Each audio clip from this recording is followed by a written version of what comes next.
முதல்ல அமித்ஷா வழியாக முயன்றார்கள். இன்னும் உங்களோடு சேர்ந்தே இருக்கிறோம், நீங்கள் போகின்ற போது எங்களையும் சேர்த்து கொள்ளுங்கள். சரி, ஒன்று செய்யலாம். பிஜேபியோடு நாங்கள் கூட்டு, பிஜேபி அதிமுகவோடு கூட்டு, எங்களுக்கு மொத்த இடங்களை தந்து விடுங்கள், நாங்கள் பிரித்து கொள்கிறோம் என்று சொன்னாலும் அது நடக்காது.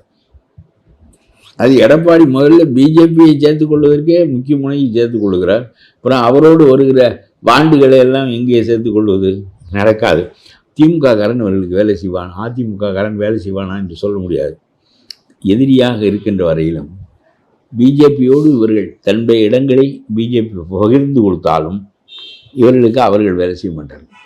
ஆகவே இவர்கள் தனியாக இருந்து தங்களை வளர்த்து கொள்ள முடியாமல் தானே கதவை தட்டுகிறார்கள். இப்போ பாருங்கள், எடப்பாடி வாங்க வாருங்கள், நீங்கள் எல்லாம் மக்களிடம் நாம் ஒருமித்து நின்றால் தான் வெற்றி பெற முடியும், வாருங்கள் என்று எடப்பாடி பதறவில்லையே.